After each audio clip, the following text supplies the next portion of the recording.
We're going to get started here in just a few minutes. First, we're going to start with a few housekeeping notes. If you notice on the webinar pane, there is a question mark button and a hand button.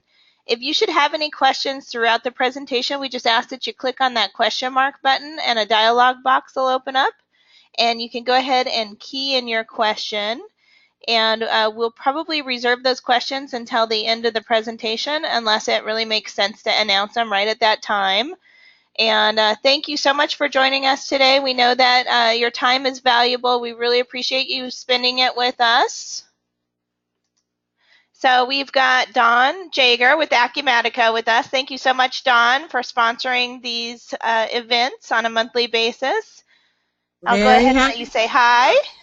Yeah, absolutely. Very happy to do so. It's great, I think, for our partners and any partner that really wants to do a better job of marketing, which don't we all, right? So happy to sponsor. Sometimes it's a challenge in our market to stay in front of the right people. So hopefully you'll take away some helpful hints today. Absolutely. All right, so here's an introduction to ERPBar and a little bit of our background in helping VARs market with their sales and marketing efforts over the last 19 years. We both worked alongside with Dawn for a little bit over at Sage Software from 1997 to 2005. Kathy left Sage Software. We worked as channel managers, so we worked with all the channel partners, all the value-added resellers that represented at that time it was Mass 90, Mass 200, then Sage is changed to Sage 100 and 500, and when X3 or 500 was Acuity way back when. So we've been around for a long time on the Sage side. And then Kathy went to Avalara, managed all the channel partners for Dynamics, all the different GP software, the dynamic software platforms, the integrations, Sage Software, so all the channel partners who represented the multiple ERP software systems that Avalara integrates with. And then she went to Intuit, and she worked with the QuickBooks Enterprise side with the Intuit solution providers. And a little bit about me, I went to a channel partner from 2005 to 2009, where I worked on the sales and marketing side. I also worked with several channel partners that were outsourced under his umbrella in a sales and marketing role.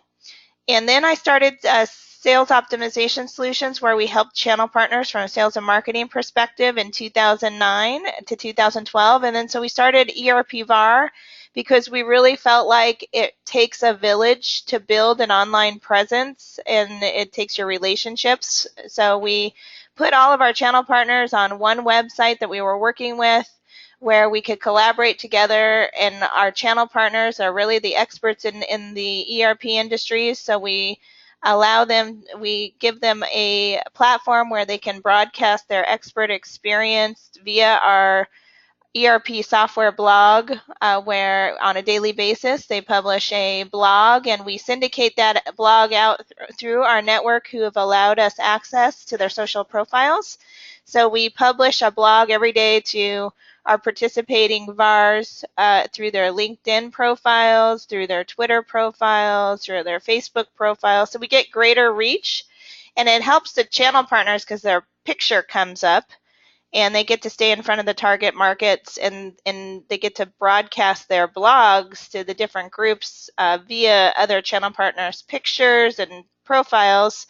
So it just helps the entire community by getting those links with all the profiles, and then also staying in front of the targeted market and social media. Some of our clients are V Technologies, Scanco, American Payment Solutions, Clients First, E2B Technologies, and many more. And then so today we're going to be talking about the aspects of a lead nurturing campaign specifically for an ERP software VAR or for a third party. So it's important to understand your target audience and segment your target audience into those ideal customer types. So when you're sending those lead nurturing emails out, you're walking in their shoes, and you're really tapping into the customer's pain and you've got your content all laid out so that you're speaking with them and you're helping to resolve their pain and pushing the recipient of those emails down the buyer's funnel. So that's what we're really going to be focusing on today, with the right type of content and pushing the buyer down the buyer's funnel. So it's important to set up a timeline and understand what will trigger a prospect from going to one place in the buyer's funnel to the next place. We're going to talk about that, and we're going to talk about how important it is to see how your nurture emails are working for you. Are they able to trigger the prospect going from one part of the buyer's journey to the next part? So you want to change it up if it's not working. So first, we're going to dig into defining your target audience and segmenting them into their ideal customer types.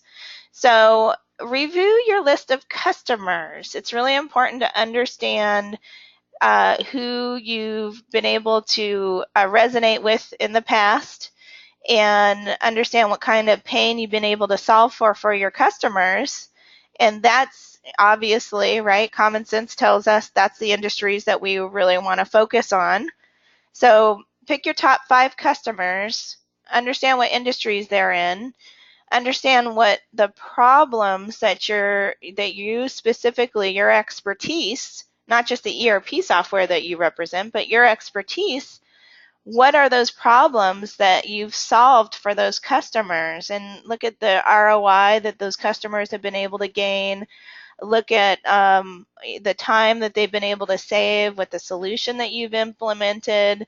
Look at all the aspects of the benefit of your expertise that you brought to that customer, and understand how you can write content or emails that will trigger that customer to go from one stage of the buyer's funnel to the next.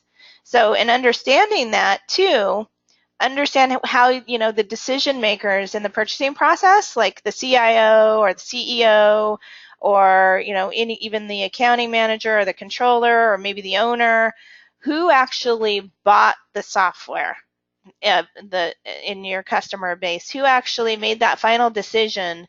And be thinking of those people when you're writing your content for your new prospects while you're writing your content, because it's those people who you want to resonate with, who's going to actually pull the trigger when they see your content out there or when they see an email.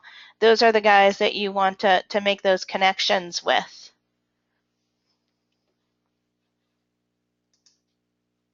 So the number 2 subject in our webinar today is, how do we offer the value? How do we get those customers to move from one stage of the buying process to the next? So it's important that we don't skip steps, right? This is kind of like a new love affair. You want to make sure you're not jumping from one place in the relationship to advance too quickly. So you want to make sure that in the awareness stage, I like to and all these definitions can be unique to you, but in the awareness part of this particular funnel, our prospect is visiting our website. And this is all from like an inbound marketing perspective, right? So the prospect is visiting your website because of the targeted content. We've talked a lot about this in the past, Dawn, about targeted content and putting your targeted content for your target prospect in the right areas out on the internet, right? On the right online directories and the right social media, LinkedIn groups, and the right Twitter conversations to resonate with your target audience. So you're getting all your target audience to come into your website because of the targeted, compelling content that you, the expert, is sharing out there. So Yeah. through all that targeted content, they're coming into your website. Did you have something to add there, Dawn? Well, what I was going to say is as we do this ourselves and as we help our partners to do a good job of this, it's become even more evident to us that it's critically important to have really good content out there, and it is critical to have a presence on social media. And I think whether we look back several years ago to when they said you need 12 to 17 touches or something with a prospect before they actually turn into a lead, I think not that so much has changed, but I think just the way we touch the prospects has. And they're doing so much more of their investigation and looking at solutions and options online, that much of these touches that you're doing outbound and via social and so forth, you may wonder if it's resonating or if it's touching anybody, but it does, and it makes a big difference, and it's got to be employing these types of technologies too. So yeah, you put your content out there because you've done your research, right, on your target market, and you know that you're getting to the right groups on LinkedIn, the right profiles on LinkedIn. You've been very strategic in writing your content for the target market because of your top five customers that you're writing for. And so when you're writing that content on your blog or your pay-per-click advertising, or you're sending that out to your social media, or you've achieved search engine optimization because you've been doing all the right things with your keywords and putting everything out on social media, and you have all the right referral traffic coming back to you because you've been very strategic in beginning your online marketing campaign, your inbound marketing, that you're getting the right type of target market to hit your website. So we want to be, right around 2,000 visits a month on our website, and that's a good benchmark to really have a successful nurture marketing program to continue to add prospects into your buyer's funnel. So in order to get those 2,000 prospects to qualify for a program like this, you really need to have, the inbound marketing, a consistent inbound marketing program with consistent blogging, consistent press releases, maybe some pay-per-click advertising to supplement some of the traffic that you need to get into your buyer's funnel to get into the awareness stage. So when they're just visiting your website, they're in the awareness stage. They're learning about you. They're understanding what you might have to offer. They might not have a budget, and they might not have a project in mind that they're going to start implementing software, but they're interested because you're solving pains for them that they have, that they identify with. So now they know your website. Now they subscribe to your blog, maybe, and that would push them down into a converted prospect where they might be in the evaluation stage. So, even though they still might not have a budget, or they might not have a project on the horizon, they've resonated with the problems that you sent out there via your social media, search engine optimization, all of the different practices that you've used to get in front of these customers or potential customers. So now they're in the what we call the evaluation stage, or you could even call it something else, but it's important to have this organized into, so you can put it into perspective. When a prospect hits the awareness stage, now they've converted into the evaluation stage. So you set rules defining what triggers a prospect to move from one stage to another of the funnel. And those rules can be unique to you.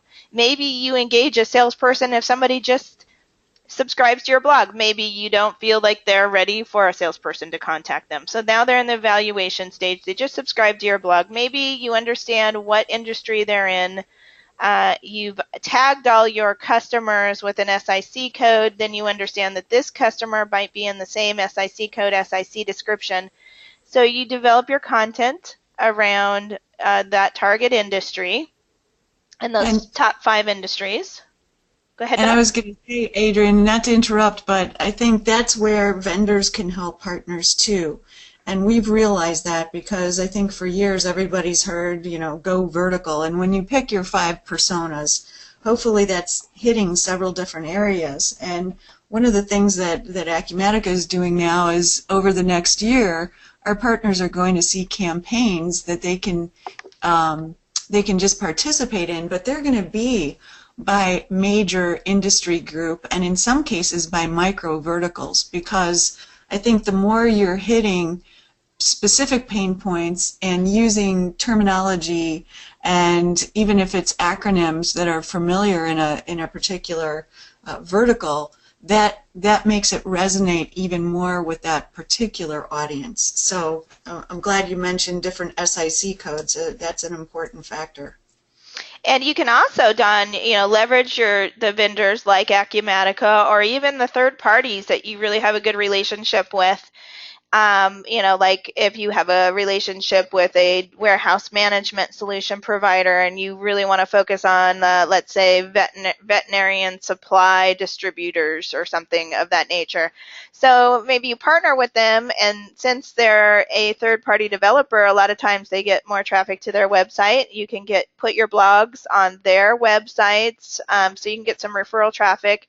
As long as you have a consistent strategy to pull that traffic in from your referral sources, then you get them into that evaluation stage. And if someone comes into your website for the first time and they complete a form or subscribes to your blog, you want to put them in the right stage based on their pain so that you can know how to stay in front of that prospect with content that they're interested in, right?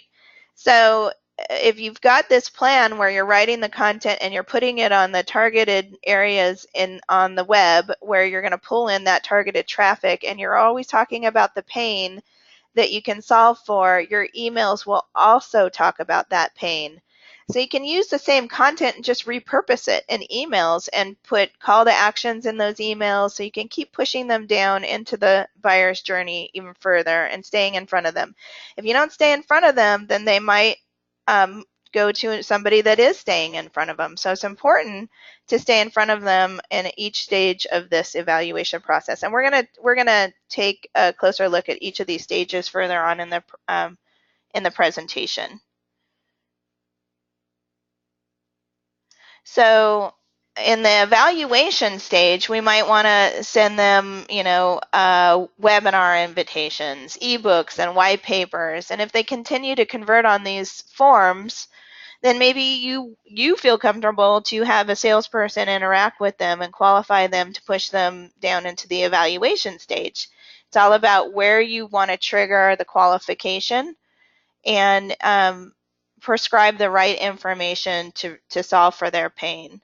And then understand when you want to get personal too. You want to, so in the evaluation stage, maybe you have some personalization content because they've converted on a form. So maybe you want to serve up the content when they come back to your website that's specific to that particular industry.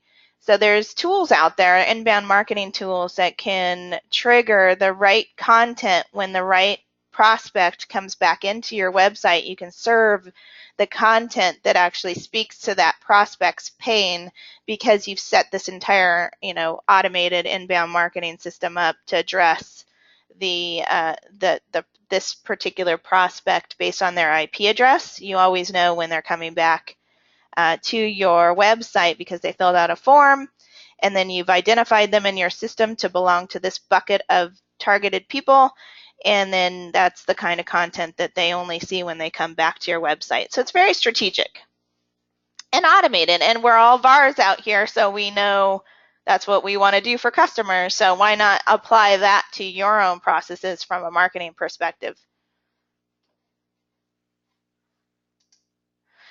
So number 3, we want to set objectives and goals for each email. So what kind of content do we send to someone who just subscribed to our blog? Well, when they just subscribe to our blog, that's a big deal, right? They just gave us their email address, but they like the content that we're writing.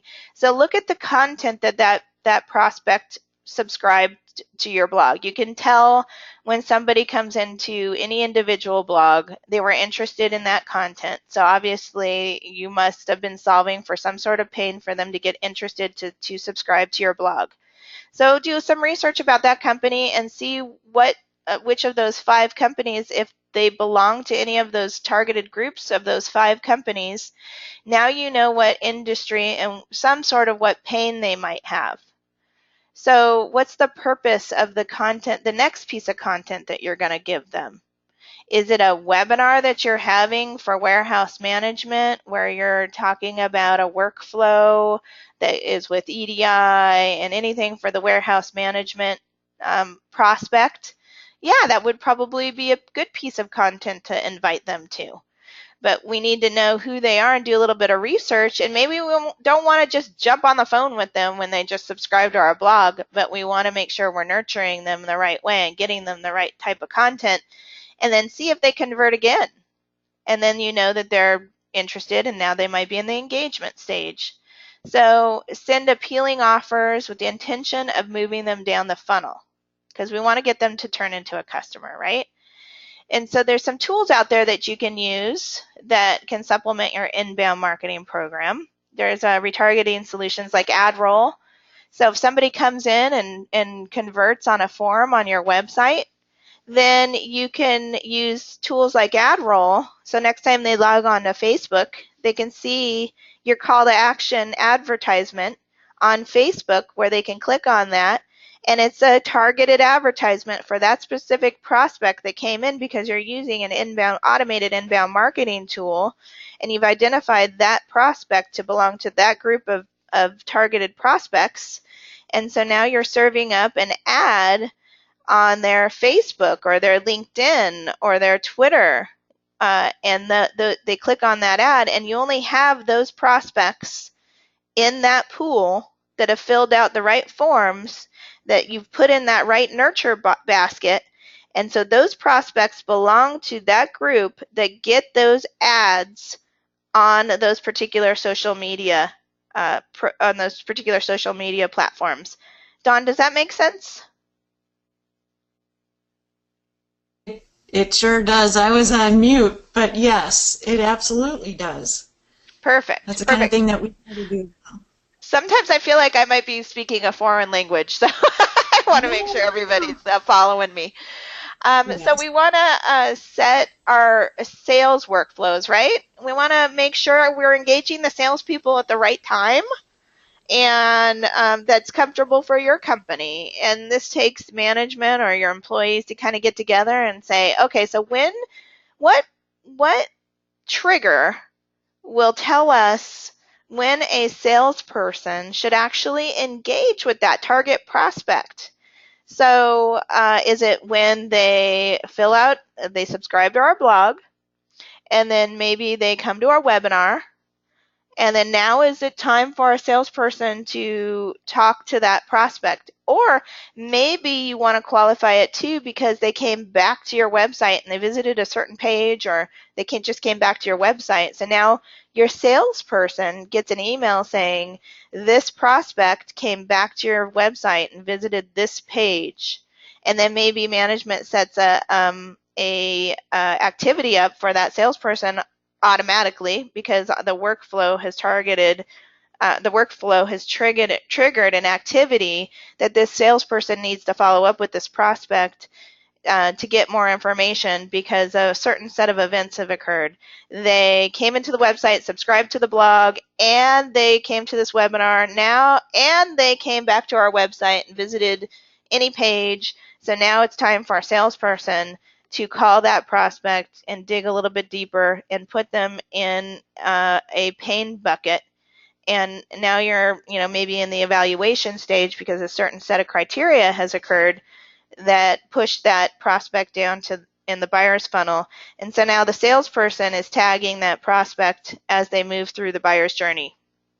And so now marketing knows what types of content to send to that prospect because now they're in a different bucket of the marketing journey or the buyer's journey.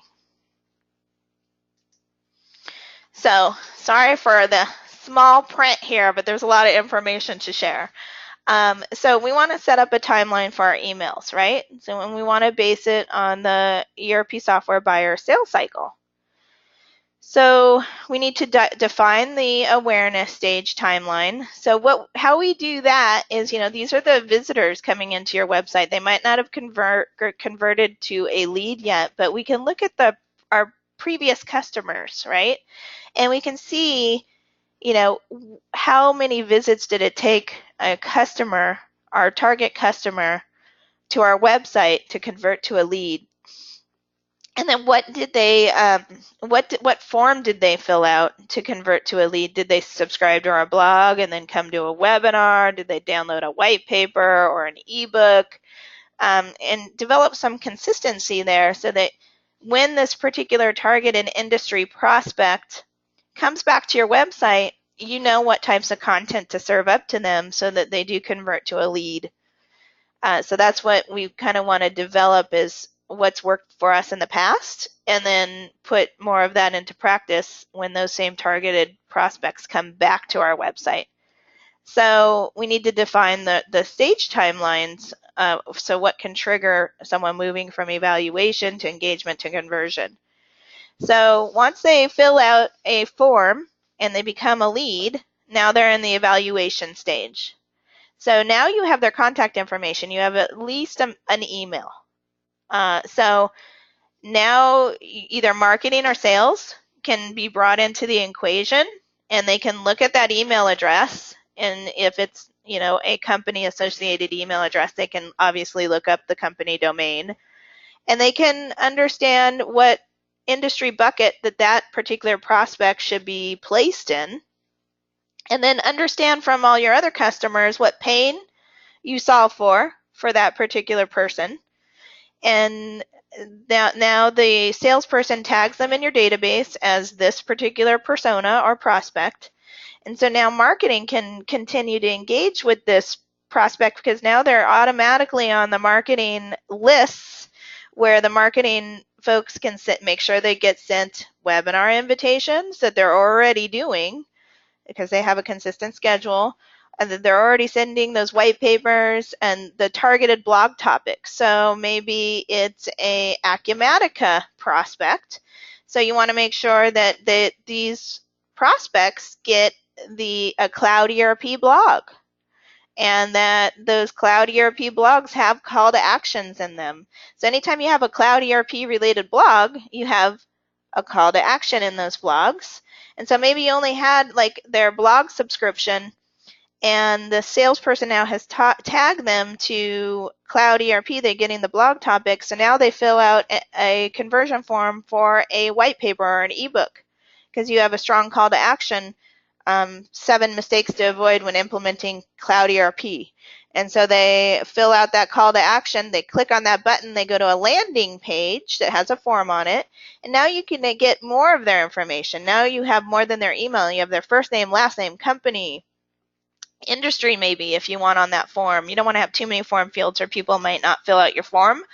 But then now you know more information about that company, and now you know specifically the industry that they might belong to. And if they're in one of your top 5 industries, chances are they will be, because your targeted content that you've created has brought them in the first place. And so now you know more about them. So now your salesperson can either call or connect with that prospect via social media or email.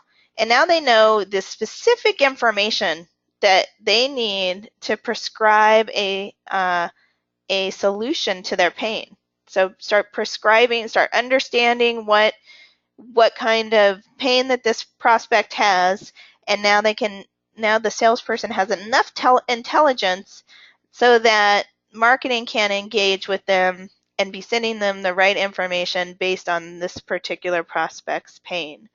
So you want to connect with these prospects on LinkedIn, Twitter, Facebook. Find out what LinkedIn groups they might belong to. When you connect with them, you can see all the LinkedIn groups. Join those groups. Now your profiles are in your inbound marketing tool, your salesperson's profiles, your company's people's profiles. Now you can share the blogs that you're writing for that particular group. This is all automatic. I know it sounds like a lot of work, but when you have an automated inbound marketing software, this will do it all for you. So you connect with them on LinkedIn, you know what groups that they're on, you share the blogs to those particular LinkedIn groups, you tag those blogs with the right Twitter conversations for those groups because you've identified this all in the past. So it's all automatic. You share your blogs with with your Facebook company page because you've invited this prospect to come join you on Facebook for your company page. So if they accept that invitation and they start following you on Facebook, now you're able to get in front of them with their blog that you shared on a group because the group sends them a notification that a new blog is to this group. Facebook will send them a notification that you've posted a blog to Facebook if they've accepted notifications like that. So now you're able to get in front of them on Twitter, LinkedIn, Facebook, and you're with your targeted information because your salesperson and your marketing are in that closed loop relationship and everybody's working together. And this is where you're able to move your prospects down the funnel automatically because you've got your inbound marketing, automated inbound marketing software working for you, and everybody's working together and on the same page. So, does that all make sense, Don?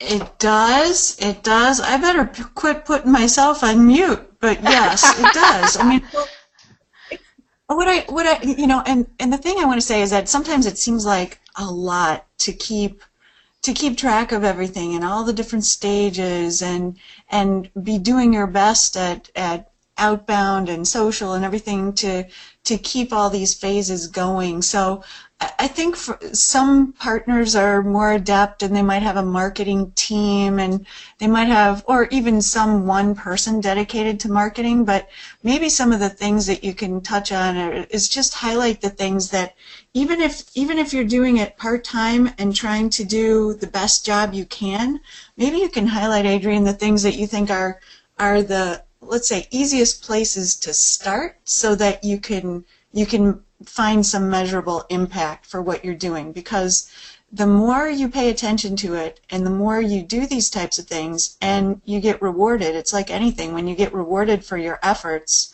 you're then more likely to spend a little bit more time doing it so that over time you can build your strategy and make it more robust. But the point is starting somewhere too, right?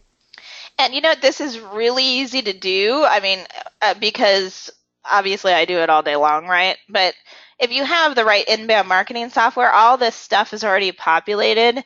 And I mean, it's a lot of work to set it up and to start it. But once you have it all set up, one salesperson and one marketing person, or maybe they're the same person. A lot of times we have these ERP-VARs that just have a marketing and salesperson. So if that marketing and salesperson, just one person, sets this up in an inbound marketing software tool, then it's all automated because, I mean, if you're writing blogs, so usually if you're just one person, you're probably not writing a lot of content. It's hard to keep up with sales and marketing on a consistent basis if you're one person. But if you want those qualified prospects where you don't have to cold call, then it's good to start this sooner than later and just be consistent with it. And if you need some help from an outside company, we'd love the opportunity to help you. But this is the kind of stuff that it's a strategy, it's a plan that you put in place. And once it's in place, it just works. But you have to be committed to creating the content to develop the campaign, as with anything, you know. But I mean, this can happen. This can help for a very small company to a very large VAR. It's just once you have all the software in place, just like when you're implementing ERP software, right? You Mm-hmm. understand what you need to accomplish, what that customer needs to accomplish, and then you develop a plan to implement your ERP software to address that customer's pain. Well, same thing with marketing. If you're just an independent sales and marketing person and you don't have any other resources to rely on, it's the same thing. Write out your strategy. What is it that you want to accomplish? What are my target markets? Who's my target persona? And where do those people live? Now I'm going to write blogs blog topics for those target personas. I'm going to get my white papers from Acumatica or the developer and get my white papers, and I'm going to get my ebooks from those guys. I'm going to lean on them as much as possible. And then I'm going to create my content from those white papers and maybe make summary blog articles of those white papers. You don't have to rewrite them. I mean, just make a summary out of them. As long as they're not published anywhere else, you don't want duplicate content. And engage your partners, your third parties to help you with the content. I know it seems like a mountain to climb up, but it's not. You just have to have that consistent plan and come in and dedicate time to doing it. And you'll build it up, and then it'll just, your content will start getting indexed in the search engines, and you'll just get that search traffic, and that'll just work by itself. But you got And to start somewhere. the other cool thing is, since it's social and since it's content that you can keep and repurpose or put on your website, and as you collect more and more and more, and there are more keywords and there are more search engine optimized things that people might be looking for, it just kind of feeds on itself, and all of a sudden over time you've got a nice little collection of things that will help bring people to your site. And then once they come to your site, you're connecting with them on all the right social media accounts and groups, and you're getting in front of more of your target prospects, because next time you do a blog, because now you're a member of those groups where your customer is now a member. And so those groups are where your target market lives. You put a blog to them, more of your target market comes into your website. So it builds upon itself. So it's not a huge undertaking. Like, you don't need a 20-person marketing department to do this. You just need one or two to get it started, and then it builds from there. So once they are past the evaluation stage, they go into the engagement stage. You define what triggers them to go into the engagement stage, and it can be different for different companies. But this is usually where you do your demonstration, you create your proposals, you continue with everything above, right? Everything that you've been doing in the evaluation stage, because you want to stay in front of that prospect.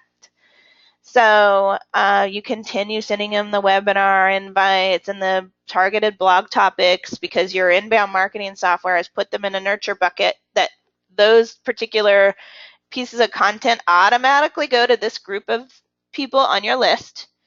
And you just continue with all of the above. And then you define your conversion stage timeline. So this is when you're asking for the business.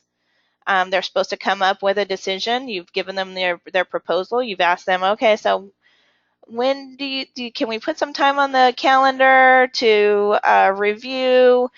When do you think you're going to buy? So in the conversion stage timeline, you're sending them the success stories and your client references, possibly.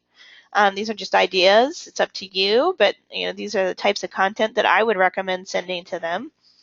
And you invite them to your user groups so they can talk with some of your other customers, and you continue all the stuff that you've done above. So you're staying in front of them with the right content to get them to actually convert into a customer.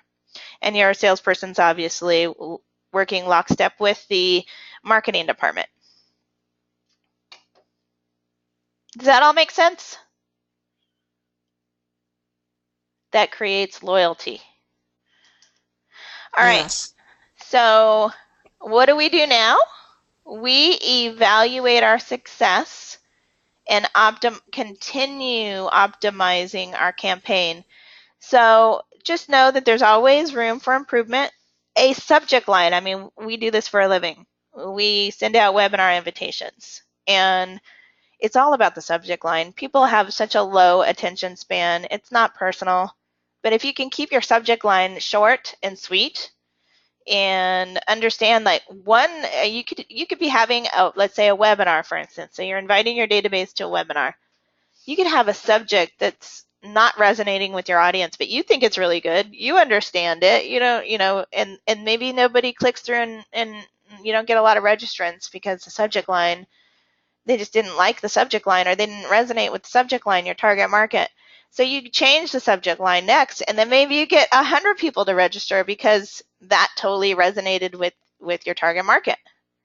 So test and experiment, and then just make sure that you're measuring the effectiveness of your effort. Maybe you want to change some call to actions inside the emails, make them shorter, make them more clear because they're just not working. Understand what's working, understand what's not working, and just put some time into it to understand how you can improve, to keep pushing them down into the customer engagement and consideration stages so that they can turn into a customer.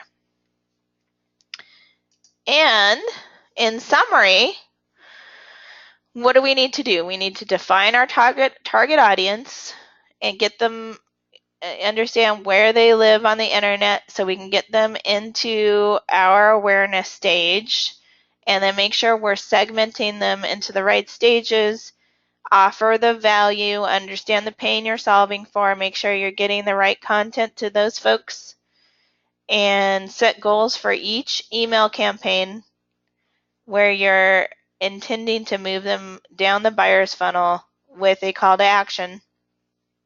And we need to set up timelines for our emails based on the buyer cycle, and then we need to evaluate our success and optimize our campaign. So if you have any questions, there's my contact information. Thank you so much for joining us today. I do have a poll here that I'd like to ask. Are you interested in learning more about any of the following? You can click as many as you'd like.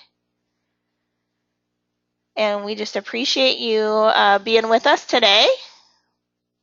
And Dawn, did you have any closing comments or? Well, it just this topic is always fascinating to me, and we're very happy to sponsor these types of webinars, and just to even kind of put our money where our mouth is too.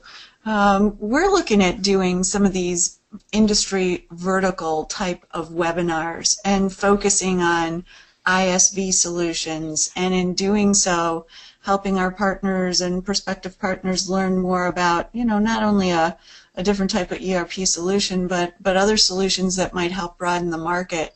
And as I talk to, I'm in a really great position because what I do all day is talk to other partners, entrepreneurs, business owners, people that might be considering adding another solution, or, just kind of kicking tires a bit. But when you do that all the time, you kind of get to know people and what their pains are and what they'd really like to accomplish. So many times it's gosh, sales have slowed, or we're not seeing the same type of reaction to some of the products that we're representing. So sometimes just having something new to represent that takes you into a little bit different market or expands into something that's comfortable but still a little tiny bit outside the wheelhouse that may get you talking to different types of customers, and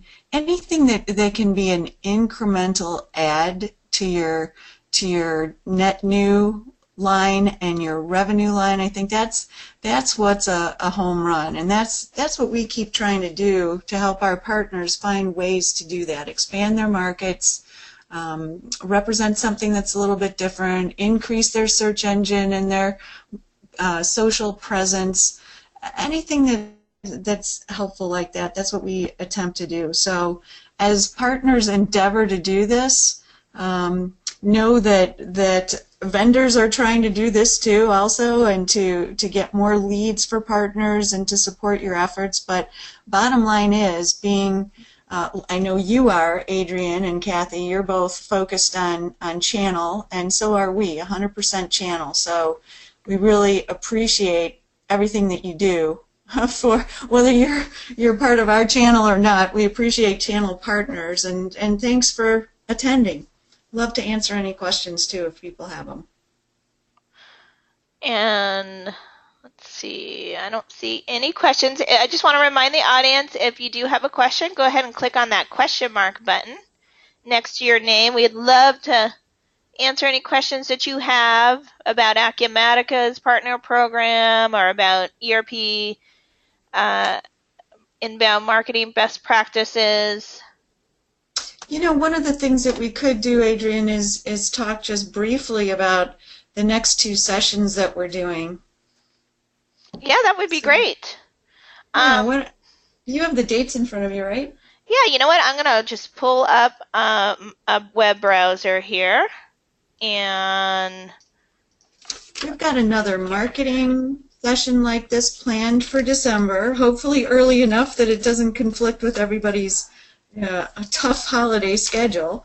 But that, and then we've got another session that it's kind of a do-over of one we did earlier in the year that was really well received and kind of very popular. So it's everything you wanted to know about Acumatica in 45 minutes or less. So we'll be doing one of those as well. I think and we're doing this next one for inbound marketing. That one is on December 8th. So I will send a registration button and a follow-up email to everybody for everything you wanted to know about Acumatica. And then I'll also send a registration button in the follow-up email for this webinar that we're going to be doing on December 15th, 6 steps to differentiate your ERP software expertise to win more ERP software sales. I'll also send a register now button in the follow-up email. So we'd love you to join us on these webinars. Thank you so much for your participation and support. And I do still have a poll up there, and I see that only 50% of the audience has voted. If we could get to 100, that would be awesome. And thanks so much for everybody's time. And thank you, Don, so much for allowing us the opportunity to do this. Absolutely. Our pleasure. And then next year, hopefully, we'll be doing a program where we're engaging some of the third parties, and we're talking about how you all can leverage the third parties as well. I think those would be great topics. All right, well, we're going to go ahead and close out this poll, and I'm going to share the results. And so that's how everybody voted. Thank you so much, and stay tuned for the next webinar. Everybody have a fantastic day. Thank you. My pleasure. Bye-bye. Bye for now.